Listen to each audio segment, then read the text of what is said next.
கர்த்தரும் இரட்சகருமாகிய இயேசு கிறிஸ்துவின் நாமத்தினால் என் அன்பின் வாழ்த்துக்களை ஒவ்வொருவருக்கும் தெரிவித்துங்களால் மகிழ்ச்சி அடைகிற அன்பான தேவ பிள்ளைகளை இம்மட்டும் தேவன் நம்மளுக்கு செய்த நன்மையை குறித்து ஒரு நிமிஷம் ஸ்தோத்திரம் சொல்லலாமா?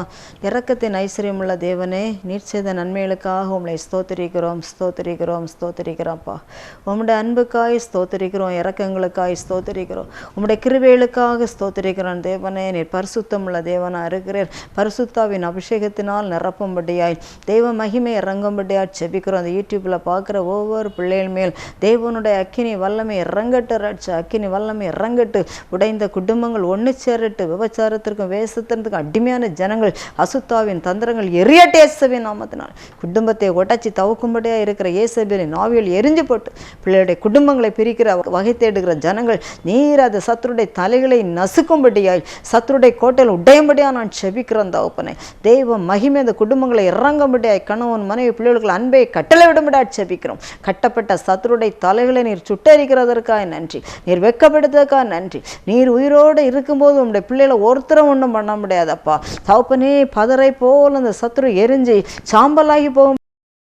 குடும்பங்களை உடைக்கிற சத்துருடைய தலைகளெல்லாம் நொறுக்கும்படியாய் அது அப்படியே தேவனே அக்கினிக்கு முன்பாய் பதர் எப்படி எரிஞ்சு போகிறதோ அதுபோல பிள்ளையுடைய குடும்பங்கள், உடைக்கப்பட்ட குடும்பங்கள் தகப்பனே, அந்த கிரியை செய்கிற சத்துருடைய கிரிகள் அப்படியே எரிஞ்சு ஒன்றும் இல்லாமல் அப்படியே சாம்பலா இயேசுவின் நாமத்தினால் போகும்படி கட்டளை விடுகிறேன். கணவன் மனைவி பிள்ளைகளுக்கு அன்பை கட்டளை விடும்படியா நான் செபிக்கிறேன்ப்பா. குடிவெறினால் அழிந்து கொண்டிருக்கிற ஜனங்களுடைய குடிவெறியை நீ மாற்றும். குடும்பத்தில் மனைவி பிள்ளைகளுக்காக நம் உழைக்க வேண்டும், தியாகம் பண்ண வேண்டும், தேவனுக்கு பயப்பட வேண்டும், மிஷனரிகளை தாங்க வேண்டும், ஜெபிக்க வேண்டுங்கிற குணங்களை கொட்டும். பாவ அடிமையத்திற்கும் துன்மார்க்க அடிமையா இருக்கிற ஜனங்களை தேவனே நீர் சந்திக்கும்படியா ரட்சிக்கும்படியா ஜெபிக்கிறோம். காலம் கடைசி நாள், பயங்கரமான காலமா இருக்கிறது. இந்த டெலிவிஷன்ல பார்க்குற பிள்ளைகளை நீர் ஆசீர்வதியும் ராஜா, ஆசீர்வதியும். கண்ணீர்களை தொடையும், வேதியை மாற்றும், பிரச்சனைகளை தீரும், சமாதான கேடுகள் மாறட்டு, குடும்பத்தில் சமாதானங்களை கட்டளை விடும். குழந்தைகளை பாதுகாத்து ஆசீர்வதியும், வாலிபர்களை பாதுகாத்து ஆசீர்வதியும் தகப்பனே. பிராந்தி கடைகளில் தேவனே அடைக்கப்படட்டு ராஜா, அடைக்கப்படட்டு. எல்லா பணங்களையும் பிராந்தி கடைக்கு போகிறதம்மா. எனக்கு 100 ரூபா கூட என் கணவன் எனக்கு தரவில்லை என்று சொல்லி கதறுகிற பெண்கள் ஆயிரமா இருக்கிறார்கள். ஓரி மாலாபா. அந்த ஜனங்களுக்கு தேவனே அந்த கணவனுடைய சம்பாத்தியம் பிள்ளைகளுக்கு கிடைக்கட்டப்பா. மனைவி பிள்ளைகளுக்கு கெட்ட ஆசீர்வதியும். அதை சுரண்டி திங்கிற சத்துருடைய தலைகள் எரிஞ்சு போட்டு எரியட்டு, இயேசு ரத்தத்தினால் எரியட்டு. தேவனுடைய வல்லமையினால் சத்துருகள் எரிஞ்சு போட்டு புடிங்கி பறித்து திங்கிற இயேசேபேல்கள் எரியட்டு, துன்மார்க்க ஸ்திரீகள் எரியட்டு, இயேசு ரத்தத்தினால எரிஞ்சு போட்டு.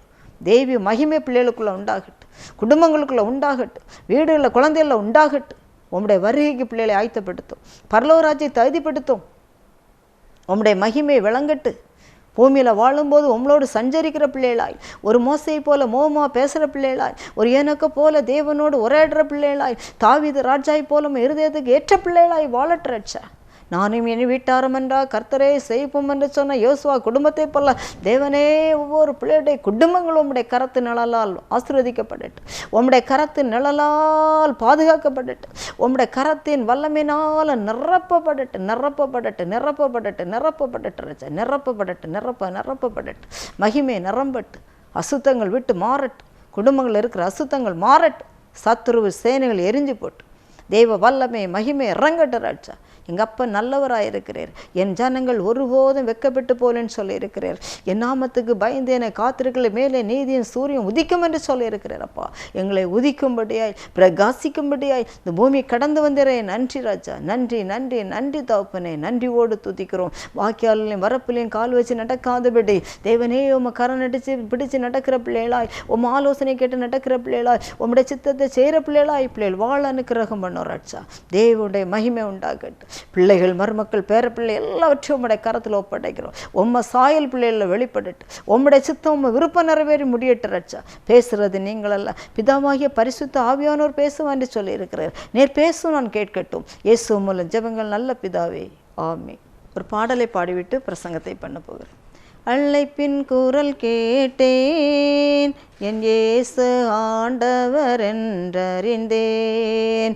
அழைப்பின் குரல் கேட்டேன், நடக்க பயன்றேன், அருகில் தங்கி நடக்க பயன்றேன். என் பின்னால் வாயன்றார் இயேசு, என் பின்னை வாயன்றார் இயேசு, என் பின்னால் வாயன்றார். அழைப்பின் குரல் கேட்டேன், என் இயேசு ஆண்டவர் என்றறிந்தேன். அறிவு குறைந்தவள் நான் என்றேன், அறிவு குறைந்தவள் நான் என்றேன், அதை தெரிந்துதான் அழைத்தேன் என்றார்.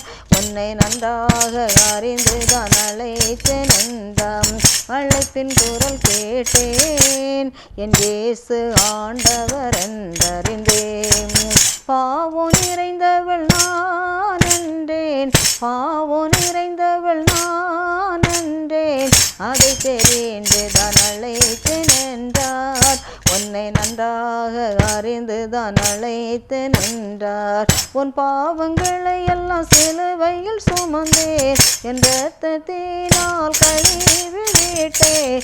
என் பின்னால் வா என்றார் இயேசு, என் பின்னால் வா என்றார் இயேசு, என் பின்னை வா என்றாம். இயேசு என் முன்னாலே நான் அவர் பின்னாலே, இயேசு என் முன்னாலே நான் அவர் பின்னாலே, என் பின்னால் வா என்றார் இயேசு, என் பின்னை வா என்றாம். சாவோ நிறைந்தவள் நான் என்றேன், சாவோ நிறைந்தவள் நான் என்றேன், அதை தெரிந்துதான் அழைத்தேன் என்றார். உன்னை நன்றாக அறிந்துதான் அழைத்தேன் என்றாம். உன் சாபங்களை எல்லாம் சிலுவையில் அறைந்தேன், என் இரத்தத்தினால் கழுவி விட்டேன். என் பின்னால் வா என்றார் இயேசு, என் பின்னை வா என்றார் இயேசு, என் பின்னால் வா என்றாம். அறிவு குறைந்தவள் நான் என்றேன், அதை தெரிந்துதான் அழைத்தேன் என்றார். உன்னை நன்றாக அறிந்துதான் அழைத்தேன் என்றாம். பாவம் நிறைந்தவள் நான் என்றேன், அதை தெரிந்துதான் அழைத்தேன் என்றார். உன்னை நன்றாக அறிந்துதான் அழைத்தேன் என்றார். உன் பாவங்களை எல்லாம் சிலுவையில் அறைந்தேன், என் இரத்தத்தினால் கழுவி விட்டேன். என் பின்னால் வா என்றார் இயேசு, என் பின்னால் வா என்றார் இயேசு, என் பின்னை வா என்றாம். தாயின் கருவில் தோன்ற முன்னே எனக்கென்று தெரிந்தெடுத்தே உன்னை, எனக்கென்று தெரிந்தெடுத்தே உன்னை, எனக்கென்று தெரிந்தெடுத்தே. தாயின் கருவில் நீ தோன்ற முன்னே எனக்கென்று தெரிந்தெடுத்தே உன்னை, எனக்கென்று தெரிந்தெடுத்தே உன்னை, எனக்கென்று தெரிந்தெடுத்தே. இயேசு என் முன்னாலே நான் அவர் பின்னாலே, இயேசு என் முன்னாலே நான் அவர் பின்னாலே, என் பின்னால் வா என்றார் இயேசு, என் பின்னை வா என்றார். கர்த்தர் அவர் இரட்சகருமாகிய இயேசு கிறிஸ்துவின் நாமத்தினால் என் அன்பின் வாழ்த்துக்கள். அன்பான என் தேவ பிள்ளைகளே, பிரசங்கத்திற்காய் தெரிந்து கொள்ளப்பட்ட வேதவசனம் சங்கீதம் 65:11-13 சொல்லுகிறது. வருஷத்தை நன்மையினால் முடிச்சுட்டுகிற தேவன் என்று சொல்லியிருக்கிறார். வருஷத்தை நன்மையினால் முடிச்சுட்ட போகிறார். இந்த புது வருஷம் பிறக்க போகிறது. 23வது வருஷம் கண்ணின் கருவழியைப் போல பாதுகாத்து வந்தார். எத்தனையோ மரணங்கள், எத்தனையோ பள்ளத்தாக்குகள், எத்தனையோ கரடுகள், எத்தனையோ முரடுகள், எத்தனையோ கண்ணீர்கள், எத்தனையோ வேதிகள் அதிசயமாய் நடத்தி வந்தார் நாம் தேவன். புது வருஷத்தில் சொல்லுகிறார், உன்னை நன்மையினால் முடிச்சுட்டுவேன், வருஷத்தை நன்மையினால் உன்னை முடிச்சுட்டுவேன் சொல்லியிருக்கிறார். இந்த 24வது வருஷத்தில் நன்மையினால் முடிசூட்டப்பட வேண்டும் என்று சொன்னால் நாம் ஜீவாதிபதி ஆண்டவராய் இயேசு கிறிஸ்துவின் கரத்தை பிடிச்சு நடக்க வேண்டும். அன்பான தேவ பிள்ளைகளே, அவர் நன்மையினால் முடிசூட்டுகிற தேவனாய் இருக்கிறார். அவர் நன்மையினாலும் செம்மையாக நம்மளை முடிசூட்டி அவர் நம்மளை பாதுகாத்து ஆசீர்வதிக்கிற தேவனாய் இருக்கிறார் வேண்டும் என்று சொன்னால் நாம் அவருடைய கரத்தை பிடிக்க வேண்டும். ஒவ்வொரு நாட்களும் ஜெபிக்கும் போது சொல்ல வேண்டும், அப்பா நீர் என்னை கரம் பிடிச்சு நடத்துங்கன்னு சொல்ல வேண்டும். போகும்போது சொல்ல வேண்டும், அப்பா என் கூட வாங்க என்று சொல்ல வேண்டும். சும்மா நன்மையினால் முடிசூட்டுவார் என்று இஷ்டம் போல் வாழ்ந்து கொண்டு நன்மையினால் முடிசூட்ட முடியாது. நம் ஜீவாதிபதி ஆண்டவராக இயேசு கிறிஸ்துவ வீட்டுக்குள்ளே இருந்து அவர் சொல் வார்த்தை கேட்டு அப்பொழுது தான் அவர் முடிசூட்ட முடியும். பாதை நெய்யா பொழிய முடியும். என் வாழ்க்கை போல வாழ்ந்து கொண்டு இருப்பேன், நான் இஷ்டம் போல நான் நடந்து கொண்டு இருப்பேன்னா நன்மையினால் முடிசூட்ட முடியாது. நம்மளுக்கு எத்தனை மரணங்கள், எத்தனை பள்ளத்தாக்குகள், எத்தனை விபத்துகள் நடந்து கொண்டிருக்கிற நேரங்களில் நம்மளை கிருபையால் பாதுகாத்து வந்தாரே, அதுக்கு நன்றி சொல்ல வேண்டும். ரோட்டோடு நடந்து போயிட்டு இருக்கிற போதே பின்னால் வருகிற வாகனங்கள் அப்படியே ஒன்றுக்கொன்று மோதி முரண்டு விழுந்து மறித்து போகிறார்கள்.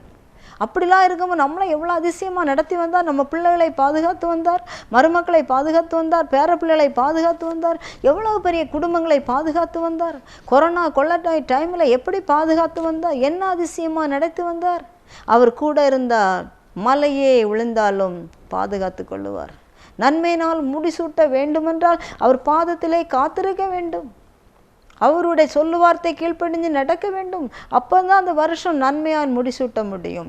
நெய்யாய் பொழியும் பாதங்கள், பள்ளத்தாக்குகள், தானியங்கள் நிறைந்தோடும் என்று சொல்லியிருக்கிறார். அன்பான தேவ பிள்ளைகளே, அவர் சொல்லியிருக்கிறார். சங்கீதம் 65:11 சொல்லப்பட்டிருக்கிறது, வருஷத்தை நன்மையினால் முடிசூட்டுவேன்னு சொல்லியிருக்கிறார். உன் பாதை நெய்யா பொழியும் என்று சொல்லியிருக்கிறார். 13ஆம் வசனம் சொல்லுகிறது, ஆடுகளெல்லாம் புல்லுகள் மேயும்படி நிரம்பி அப்படியே செழிப்பாக இருக்கும். உன் தானியங்கள் பள்ளத்தாக்கெல்லாம் நிரம்பி வழியும் என்று. பள்ளத்தாக்குக்குள்ளே நிறைய தானியங்கள் நிரம்பி வழிய வேண்டும் என்று சொன்னால் நம் ஜீவாதிபதி ஆண்டவராகி ஆட்டுக்குட்டியாகி அவர் நம்ம வீட்டுக்குள் நிரம்பி வழிய வேண்டும். ஆடு அப்படியே காட்டில் மேய்ஞ்சி நிரம்பி வழிகிறதும், ஆடுகள்லாம் புல்லுள்ள இடங்களில் மேயும்படி நிரம்பி வழுகிறது. உன்னுடைய தானியங்கள் அப்படி களஞ்சங்கள் பள்ளத்தாக்கு நிரம்புகிறது என்று சொன்னால் ஜீவாதிபதி ஆண்டவராக இயேசு கிறிஸ்துவுடைய ஆட்டுக்குட்டியானவர் நம்ம வீட்டுக்குள்ளே நிரம்பி வழிய வேண்டும். நிரம்பி வழியும் போது தான் நம்ம தானியங்கள் பள்ளத்தாக்காக இருந்தாலும் நிரம்பி வழியும். பள்ளத்தாக்குகள் பெரிய பள்ளத்தாக்குள்ளேயும் நிரம்பி வழியுமா. பள்ளத்தாக்குன்னு சொன்னால் இன்னைக்கு அட்லீஸ்ட் நம்ம ரோட்டோட போயிட்டு இருக்கும்போது பாதாள சாக்கடை தோன்றாங்க, தெரியும்ல. அநேகருக்கு பாதாள சாக்கடை, சிலவர்கள் கிணறுமாய் தோண்டி போடுறாங்க. அப்படிப்பட்ட பள்ளத்தாக்கு, அப்படி பள்ளத்தாக்குல நம்ம அந்த பள்ளத்தாக்குல நிரம்பி வழிஞ்சிருமா. அப்பொழுது நம்ம ஜீவாதிபதி ஆண்டவராக இயேசு கிறிஸ்து வீட்டுக்குள்ளே இருக்கும்போது மேய்ச்சல்களை கண்டடையும்படியாக புல்லுகளை மேயும்படியாக ஆடுகள் நிரம்பி வரும்போது பள்ளத்தாக்குள்ள இருக்க தானியங்கள் நிரம்பி வழிகிறது. எப்படி வழியும்? சும்மா உட்கார்ந்துருந்துக்கிட்டு ஜாலர் அடிச்சுட்டு அடுத்த குறை சொல்லிட்டு இருக்கனால வழியாது. நம் தேவனோடு இருக்க வேண்டும். நம் வானங்களையும் பூமியும் உண்டாக்குன ஜீவாதிபதி ஆண்டவராக இயேசு கிறிஸ்தோடு இருக்க வேண்டும். அவருடைய கரத்தை பிடிச்சு நாம் நடக்க வேண்டும். அவருடைய மார்பில் சாய்ந்து வாழ வேண்டும். அவருடைய சொல்லு வார்த்தையை கீழ்ப்படிஞ்சு இருக்க வேண்டும். அவர் சித்தத்தை செய்ய வேண்டும். அப்பொழுது நன்மையினாலும் முடிசூட்டுவார். ஹல்லேலூயா. ஒரு வருஷத்தை, புது வருஷத்தை நன்மையினாலும் முடிசூட்டப்பட வேண்டுமானால் வேலை இல்லாமல் இருந்தால் வேலையை தந்து ஆசீர்வதிப்பார். ஜெபிக்க வேண்டும். உபவாசத்தோடு கண்ணீரோடு தேவ சமூகத்திலே காத்திருந்து ஜெபிக்க வேண்டும். துதி சொல்ல வேண்டும். துதிக்கணும். ஒவ்வொரு நொடி பொழுதும் துதிச்சுட்டு இருக்கும்போது ஆட்டோமேட்டிக்காக சத்துருவன்னு அழிஞ்சு போயிடுவான். அந்த மத்தியில் அவருக்கு ஸ்தோத்திரம் சொல்லிட்டு இருக்கும்போது அவர் பள்ளத்தாக்குகள், நீ வேலை இல்லாமல் பள்ளத்தாக்குக்குள்ளே இருக்கிற கஷ்டத்தில் அது நிரம்பி தானியம் நிரம்பி வழியும். உன்னுடைய மேய்ச்சலாகி ஆடு உன் வீட்டுக்குள்ளே வர வேண்டும். உன்னை சுற்றிலும் உன் உன்னுடைய அம்பாரம் நிரம்பி வழிய வேண்டும்னா உன் ஆட்டுக்குட்டியாகிய தேவ ஆட்டுக்குட்டி உன் வீட்டுக்குள்ளே வரணும். வந்து மேய்ச்சலை கண்டடையணும். மேய்ச்சல்னா என்ன? வசனத்தை வாசி, வேதத்தை வாசி, பைபிளை வாஸ்து முழங்காலின் ஜெபம் பண்ணும்போது நம்ம தேவாதி தேவனுக்கு ஆகாரத்தை கொடுக்குறோம். பாட்டு பாடும்போது, அவரை ஸ்தோத்தரிக்கும் போது வானத்தையும் பூமியும் உண்டாக்குன ஜீவாதிபதி ஆண்டவராக இயேசு கிறிஸ்து மேய்ச்சலை கண்டடைகிறார். ஹல்லேலூயா. அதான் பக்தன் தாவீது சொன்னார், கர்த்தர் என் மேய்ப்பராக இருக்கிறார், நான் தாட்சி அடைகிறேன். அவர் என்னை புல்லுள்ள இடங்களிலே மேய்த்து அமர்ந்த தண்ணீரண்டையிலே என்னை போய் கொண்டு விடுகிறார். அவர் மேய்ச்சல், அவர் ஆட்டுக்குட்டியானவர். ஆட்டுக்குட்டியானவருக்கு மேய்ச்சலுக்காக புல்லை நம்ம கொடுக்க வேண்டும், தண்ணி கொடுக்க வேண்டும், ஆகாரம் கொடுக்க வேண்டும். சுகபோகமான வாழ்வை எனக்கு இந்த வருஷம் நன்மையாக இருக்கட்டும் என்று சொன்னால் நன்மை பெற முடியாது. நன்மை பெற முடியாது. ஆட்டுக்குட்டியாகிய ஜீவாதிபதி ஆண்டவராக இயேசு கிறிஸ்துக்கு ஆகாரம் போடுங்கள், புல்லாகிய வசனத்தை போடுங்கள், போஜனமாகிய ஜெபத்தை பண்ணுங்கள், தண்ணீர் ஆகிய அபிஷேகத்தை பெறுங்கள். அப்பொழுதுதான் நாம் ஆசீர்வாதத்தை பெற முடியும். நான் அப்படியாக இருப்பேன்ப்பா, நல்ல லேப்டாப்பில் ஆபாச படத்தை போட்டுக்கிட்டு காலுக்கு மேலே காலை போட்டுட்டு ஹாயின்னு இருப்பேன்னா நன்மை பெற முடியாதுங்க. அவருடைய வருகை மிக சமீபமாக இருக்கிறது. எந்த நேரம் வாராதுன்னு தெரியாது, எந்த நொடி பொழுதில் அவர் வாராருன்னு தெரியாது, யாருக்கும் தெரியாது. திருடனை போல வருமேன்னு சொல்லியிருக்கிறார். அன்பான தேவ பிள்ளைகளை, நம் ஜீவாதிபதி ஆண்டவராக இயேசு கிறிஸ்து வருஷத்தை நன்மையினால் முடிசூட்டுகிற தேவன். பாதையை நெய்யால் பொழிய வேண்டுமென்றால் அவர் நம்மளோடு கூட இருக்க வேண்டும். பிறக்க போகிற வருஷத்தில் நீங்கள் ஒவ்வொரு பேரும் புது காரியங்களை செய்ய போகிறார். அவருக்கு நீங்கள் என்ன செய்யணும்? புதுசாக அவருடைய மார்பலை சாய்ந்து வாழ வேண்டும். எல்லா தீய சக்திகளையும் விட்டு, எல்லா பாவங்களையும் விட்டு புதுசாக புது மனிதனாய் பிறக்க வேண்டும். புது வருஷம் எப்படி பிறக்கிறதோ அதுபோல நீங்கள் ஒவ்வொருவரும் புது மனுஷனாய் மாற வேண்டும். புது மனுஷனாய் மாறும்போது புது வருஷத்தை நன்மையினால் முடிசூட்டுவேன்னு சொல்லியிருக்கிறாரே, அப்போ நம்ம புது மனுஷனாக மாற வேண்டும். துன்மார்க்கத்தின் பாவத்தை விட வேண்டும், குடிவெறியை விட வேண்டும், துஷ்ட வார்த்தையை விட வேண்டும், பகையை விட வேண்டும், பொறாமையை விட வேண்டும், களவுகளை விட வேண்டும். மற்றவர்கள்ட்ட கள்ள கையெழுத்து போட்டு சொத்துக்களை வாங்கினது அது அவரோட கையில் கொண்டு கொடுத்துடணும். வேண்டாம், எனக்கு அப்பா வேண்டாம், எனக்கு ஏசப்பா தந்தால் போதும், அடுத்த சொத்து எனக்கே வேண்டாம். பிள்ளைகளுக்கு சாபம், அது பிள்ளைகள் தலைமுறை சாபம். வேண்டாம், ஒரு காசு கூட வேண்டாம், யார்கிட்டையும் கடன் 1 ரூபா வாங்கினாலும் கொடுத்துடணும். வேண்டாம். பரிசுத்தம் புது வாழ்க்கை வாழும்போது புது வருஷத்தை நன்மையினாலும் முடிச்சு விட்டுக்கிறார். நன்மையினாலும் முடிச்சு விட்டுக்கிற தேவன். இஷ்டம் போல் வாழ்ந்தேன நன்மையினால் முடிச்சு விட்டு அந்த வருஷம் நல்லாவே இல்லை, இந்த மாதம் நல்லாவே இல்லை அப்படின்னு சொல்லக்கூடாது. ஏசப்பா இருக்கிறார், நம்மளுக்கு நன்மையாக முடிச்சு விட்டுங்கப்பா அப்படின்னு சொல்லணும். நன்மையாக முடிச்சு விட்டுக்கிறதற்காக நன்றி. பாதையை நெய்யாய் பொழியும் என்று சொன்னால் எந்த கஷ்டங்கள், கண்ணீர்கள், துன்பங்கள், உபத்திரங்கள், பாடுகள், கடன்கள், தொல்லைகள், வேதிகள், சண்டைகள், பிரச்சனைகள் ஒன்றும் வர விட மாட்டார். நீ ஏசப்பாவுடைய நல்ல மேய்ச்சலை கண்டுட, அவரிடத்துல உள்ளும் புறமான மேய்ச்சலை நீ கண்டடைந்து கொள். அவருக்கு நல்ல போஜனமாகிய புல்லை கொடு, அவருக்கு நல்ல போஜனமாகிய வேதத்தை வாசி, நல்ல ஆகாரமாகிய நல்ல ஜெபத்தை பண்ணு, நல்ல ஜீவ தண்ணீர் ஆகிய அபிஷேகத்தை பெற்றுக்கொள். புது வருஷத்தில் புது நன்மையினால் உன்னை முடிசூட்டுவேன்னு சொல்லியிருக்கிறாரே, புது நன்மையினால் புது கிருபையினால் அவர் முடிசூட்ட வேண்டுமென்றால் நாம் அவரோடு கூட வாழணும், அவரோடு கூட இருக்கணும், அவர் சொல்வார்த்தை கீழ்ப்படியணும், மற்றவர்களுக்காக உதவி செய்யணும், ஊழியங்களுக்காக ஜெபிக்கணும். ஒரு நாள் என்கிட்ட தேவன் சொன்னார், டெலிவிஷன் ஊழியத்திற்காக நான் ஜெபிக்கவே மாட்டேன். ஏன் டெலிவிஷன் ஊழியத்துக்கு ஜெபிக்க மாட்டேன், மற்றவர்களுக்காக நான் ஜெபம் பண்ண மாட்டேன். ஒரு நாள் சொன்னார், நான் அப்படி பார்த்துட்டு இருக்கும்போது இந்த டெலிவிஷன் ஊழியத்தை குறித்து நான் கணக்கு கேட்பேன்னு சொன்னார். அப்படியே ஆடி போனேன், ஒரு நிமிஷம் ஆடி போனேன். ஏன் நீ ஒரு நாளாவது அதுக்காக ஜெபிச்சிருக்கியான்னு கேட்டார். என்னுடைய ஊழியத்துக்காக ஜெபிப்பேன், அப்படி ஃபார்மாட்டிக்காக ஜெபிச்சுட்டு போயிடுவேன். அப்படி போராடி அதிகாரத்தோடு நான் ஜெபிக்கலை, கருத்தாவும் ஜெபிக்கலை. ஜெபிப்பேன், பார்க்குற ஜனங்களுக்கு ஆசீர்வாதமாக இருக்கட்டு, பார்க்குற ஜனங்கள் ரட்சிக்கப்படட்டு, பார்க்குற ஜனங்கள் சமாதானம் உண்டாகட்டு, பார்க்குற ஜனங்களும் ராஜ்யத்துக்கு வரட்டு, அதை ஆசீர்வதியும். அது தாங்குகிற மக்களை, குடும்பங்களை ஆசீர்வதியும், கொடுக்குற மக்களை ஆசீர்வதியும், ஜெபிக்கிற மக்களை ஆசீர்வதியும் சொல்லிவிட்டு அப்படியே விட்டுருவேன். அவர் கேட்ட ஒரு கேள்விக்கு எனக்கு பதில் சொல்லவே முடியல. அப்படியே அரண்டு போய் உட்காந்து, அப்படியே நெஞ்சுக்குள்ளே எனக்கு அப்படியே பயம் உண்டாயிற்று. அப்படியே அரண்டு பயந்து போய் உட்காந்துருந்து நான் சொன்னேன், ஏசப்பா, நான் இவ்வளவு நாள் நான் டெலிவிஷன் ஊழியத்துக்காக நான் ஜெபிக்காத பாவத்தை நீங்கள் மன்னிச்சிடுங்க. நீங்கள் கணக்கு கேட்டால் நான் என்ன பதில் சொல்ல முடியும்? பரலோக ராஜ்யத்தில் போய் நின்றுக்கிட்டு நீ டெலிவிஷன் ஊழியத்துக்கு ஜெபிச்சியா, பத்திரிகை ஊழியத்துக்கு ஜெபிச்சா, நீ பத்திரிகை ஊழியத்தை செய்யா, கிராம ஊழியத்தை செய்யா, மிஷனரி ஊழியத்தை செய்யா, டெலிவிஷன் ஊழியத்தை செய்யா, திறப்பில் நீ ஜெபிக்கிறா, வாலிபர்களுக்காக, இளைஞர்களுக்காக, தேசத்திற்காக ஜெபிக்கிறா.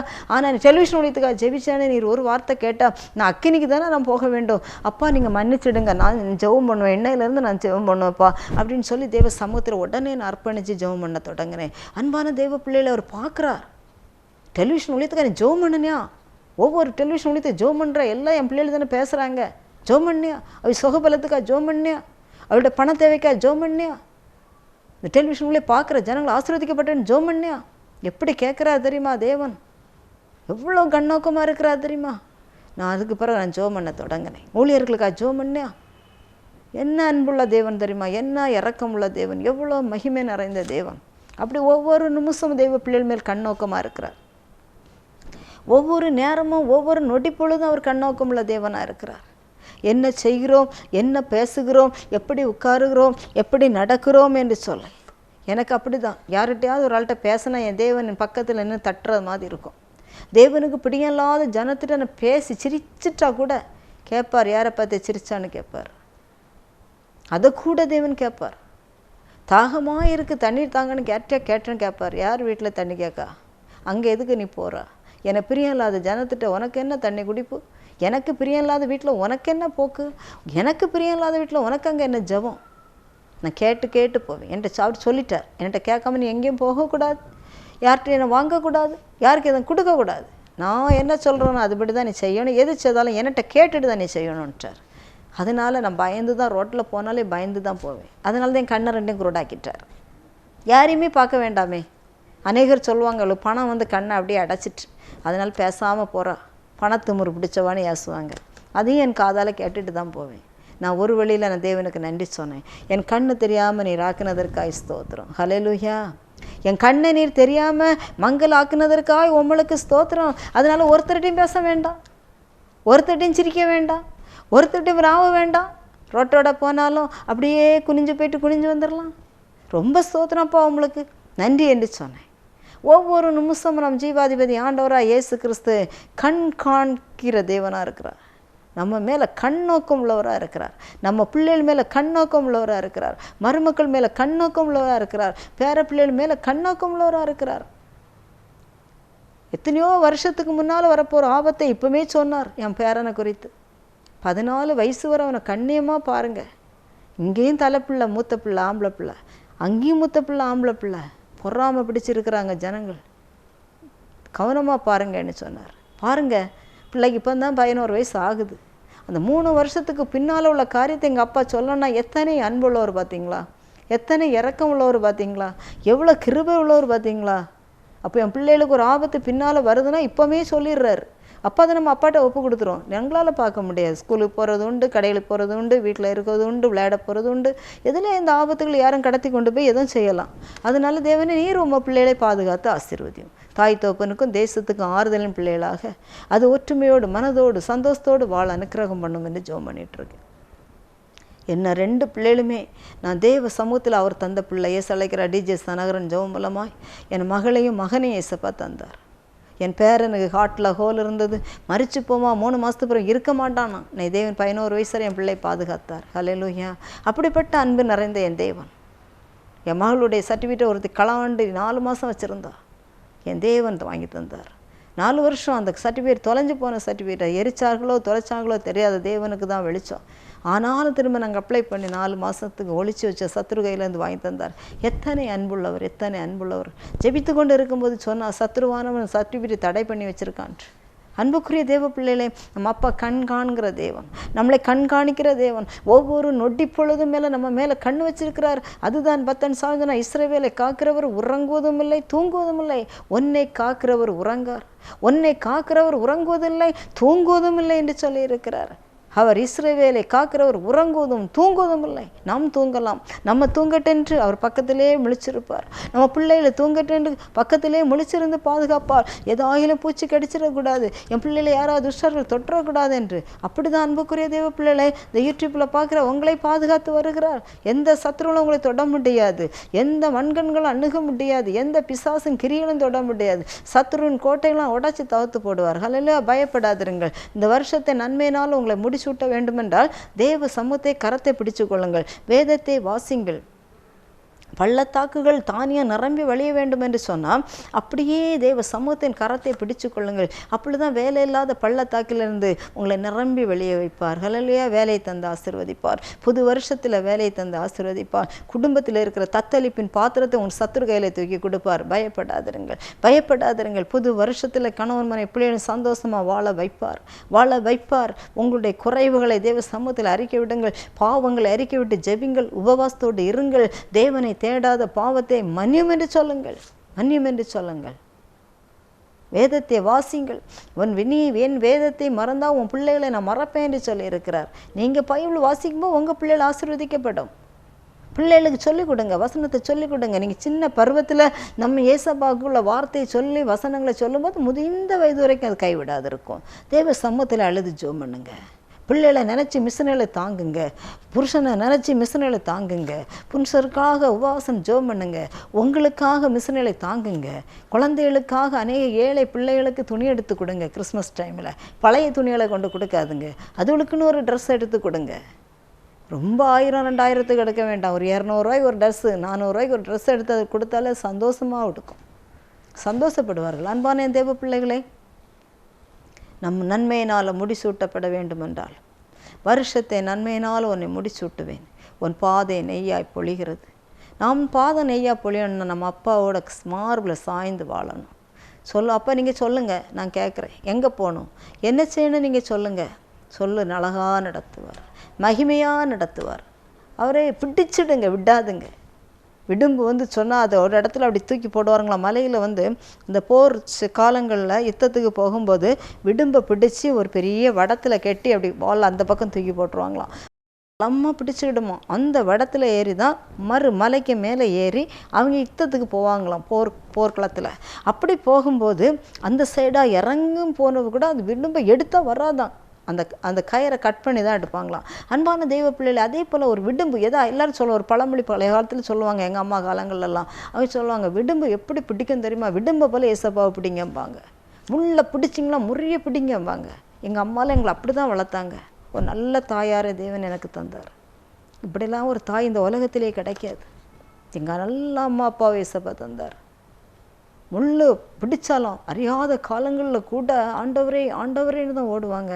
ஆனால் அறிஞ்ச காலத்தில் அப்படி சொல்லுவாங்க, நம்ம ஏசப்பா காலை முள்ளை பிடிச்சாலும் முறிய பிடிக்கணும், விடக்கூடாது. ஏசப்பா காலை பலமாக பிடிச்சிக்கிடணும், யாக்கோபை போல் பிடிச்சிக்கிடணும். அவரை விட மாட்டேன், என் ஆசிரியர் வெளிச்சா வெளியே விட மாட்டேன், என் பிள்ளைகள் ஆசிரியர் வெளிச்சா வெளியே விட மாட்டேன் என்று போராட்டணும்.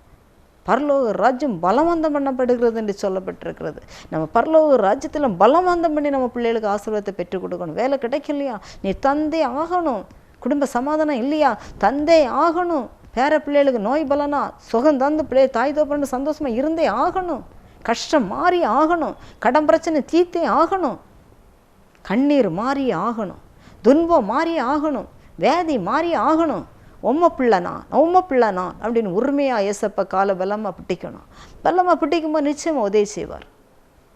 யோவேல சொல்லியிருக்கிறார், என் ஜனங்கள் ஒருபோதும் வெட்கப்பட்டு போதில்னு சொல்லியிருக்கிறார். திருமணம் நடக்கலையா, தேவனை நடத்தி ஆகணும், ஆசீர்வச்சு ஆகணும், பிள்ளைகளை ஆசீர்வச்சு தான் ஆகணும், மருமக்களை ஆசீர்வச்சு தான் ஆகணும், பேர பிள்ளைகளை ஆசீர்வதிக்கணும், எல்லா செல்வங்களையும் நீர் ஆசீர்வதிக்கணும், விருட்சங்களை ஆசீர்வதிக்கணும், வீடை ஆசீர்வதிக்கணும், வாகனங்களை ஆசீர்வதிக்கணும், என்னை ஆசீர்வதிக்கணும், ஊழியங்களை ஆசீர்வதிக்கணும். அப்படி ஜெபிக்கணும், ஒவ்வொருவரும் ஜெபிக்கணும். என்னத்தை செய்துட்டார், நான் வேலை பார்க்கேன், லோன் எடுத்து வீடாக போட்டேன், அப்படி பேசாதுங்க. என் பெருமை, என் ஆணுவம், நான் படித்தேன், நான் வேலை பார்க்குறேன், அப்படி சொல்லாதுங்க. உங்களை படிக்க வச்சதே ஜீவாதிபதி ஆண்டவராக இயேசு கிறிஸ்து தான். உங்களை வீடு போட்டு தந்ததே ஏசப்பா தான். உங்களுக்கு குடும்பமாய் கணவன் மனை பிள்ளைகளை தந்ததே வானத்தையும் படைச்ச ஆண்டவராக ஏசப்பா தான். தென்னை மரங்கள், மாமரங்கள், சக்க மரங்கள், பலாமரங்கள், தண்ணீர்கள் எல்லாவற்றையும் தந்தது ஏசப்பா தான். நான் நினச்சேன் இந்த வருஷம் எப்படியாவது அழிவின் காலம்தான், 23 பஞ்சம்தான், எல்லா 6 குளங்களில் தண்ணியே கிடையாது, 20 நாளைக்கு ஒருக்க தான் தண்ணி வருது, அதுவும் சாக்கடை தண்ணி, பைப்பு உடஞ்சி அதெல்லாம் சாக்கடை தண்ணி வருது அப்படின்னு ரொம்ப கவலைப்பட்டுட்டு இருந்தேன். ஏசப்பா மழையை தாங்கப்பா அப்படின்னு ஒரு நாள் தான் ஜோம் பண்ணேன். செழிக்க மழை. அப்புறம் இந்த மழை வெள்ளம் பெருவெள்ளம் இறைச்சலை பார்த்தேன். எப்பா நீங்கள் ஒரு நாள் கூட நீங்கள் தந்துட்டீங்களா, கன்னியாகுமரி மாவட்டமே இருக்காது. திருநெல்வேலி மாவட்டம், தூத்துக்குடி மாவட்டம், கன்னியாகுமரி மாவட்டம் தண்ணியில் மிதக்குதுன்னு பேப்பரில் போட்டாங்க. அவ்வளவு தண்ணி செழிப்பை தந்தார். அன்பான தெய்வ பிள்ளைகளை, நம்ம அப்பாவில் கூடாத ஒன்றும் இல்லை. கண்களை மூடி ஜெபிப்போம். இரக்கத்தின் ஐஸ்வர்யமுள்ள தேவனை, வருஷத்தை நன்மையினால் முடிச்சு விட்டுங்கப்பா. இந்த புது வருஷத்தில் பிள்ளைகள் குடும்பங்களை சமாதானங்களை கட்டளை விடுங்க. கணவன் மனை பிள்ளைகளுக்குள்ள அன்பை கட்டளை விடுங்க, பரிசுத்தத்தை கட்டளை விடுங்க. மனுஷனுடைய தீய சக்திகள்லாம் எரிஞ்சு போட்டு, பிலிசினியங்கள் எரியட்டு, மந்திரங்கள் எரியட்டு, துன்மார்க்க கிரிகள் எரியட்டு, எதிர்ப்பு ஜபங்கள் எரியட்டு, பொறாமை நாவியல் இயேசுவின் நாமத்தினால் பிள்ளைகிட்டு மாறி எரிஞ்சு போட்டு பிள்ளைகள் அக்கினி ஸ்தம்பத்தினால் பொதிந்து கொள்ளும்படி செபிக்கிறோம். மகிமையுமே மேல் மகிமை அடையும்படி ஜெபிக்கிறோம். உடைய வல்லமை மேல் வல்லமை அடையட்டு, பலவீனங்கள் மாறட்டு, தரித்திரங்கள் மாறட்டு, சுரண்டித்துங்கிற பிசாசின் தலைகள் எரிஞ்சு போகும்படி ஜெபிக்கிறோம். இயேசுவின் நாமத்தில் அது எரிஞ்சு அப்படியே காற்றில் பறக்கிற பதரை போல போகும்படி ஜெபிக்கிறோம். பிள்ளைகளுக்கு விரோதமாக கூடுகிற சத்துருடைய கூட்டங்கள் இயேசுவின் நாமத்தில் அது எரிஞ்சு கூட்டு பிசாசுகள் எரிஞ்சு போகும்படி ஜெபிக்கிறோம். காற்றுல எப்படி பதர் பறக்கிறதோ அவ்விதமாக பிள்ளைகளுக்கு விரோதமாக எழும்பி நிற்கிற சத்துருகள் எரிஞ்சு சாம்பலாய் பறந்து போகும்படியா நான் செபிக்கிறேன்ப்பா. ஒவ்வொரு பிள்ளையுடைய கண்ணீரை தொடையும், வேலை வசதிகளை குட்டும், கணவன் மனை பிள்ளைகளுக்கு அன்பை கட்டளை விடும், குழந்தைகளை பாதுகாத்து கொள்ளும். தேவனை குட்டிவரியினாலும் துன்மார்க்கங்களுக்கு ஜனங்களை சந்தியும். உம ராஜ்யத்துக்கு ஜனங்கள் வரட்டப்பா, வரட்டு. கல்விமான்கள் ஞானவான்கள் ரட்சிக்கப்பட்டு, ஐஸ்வர்யவான்கள் பிரபுகள் ரட்சிக்கப்பட்டு, ராஜாக்கள் மனந்திரும்பட்டு, எல்லாரும் தேவ தேசத்தை உம கரத்தில் ஒப்படைக்கிறோம். வரப்போகிற எலெக்ஷனை உம கையில் ஒப்படைக்கிறோம். ஆசீர்வதிக்கும்படி ஆட்சேபிக்கிறோம். தேவ பலம் தேவ கரம் பிள்ளைகளோடு கூட இருந்து வழி நடத்தும்படி ஆட்சேபிக்கிறோம். தேவனே பேசுறது நீங்களல்ல, பிதாவாகிய பரிசுத்த ஆவியானோர் பேசுவா என்று சொன்னீர். அவ்விதமாக நீர் பேசினதுக்காக ஸ்தோத்திரம். யூடியூப்பில் பார்க்குற பிள்ளைகளுடைய குடும்பங்கள் தத்தளிப்புகள் மாறட்டு, தத்தளிப்பின் பாத்திரத்தை தூர எடுத்து போடும் ராட்சா. தேவனே டெலிவிஷனில் பார்க்குற பிள்ளைகளுடைய தத்தளிப்பின் பாத்திரத்தை எடுத்து தூர போடும். சத்ருவுக்கு கையில் போய் விழட்டு. உங்கள் பிள்ளைகளை நீர் பாதுகாத்து ஆசீர்வதிக்கும்படி ஜெபிக்கிறேன். ஊழியக்காரர்களுக்காய் பத்திரிகை ஊழியங்களுக்காக ஜெபிக்கிறோம்.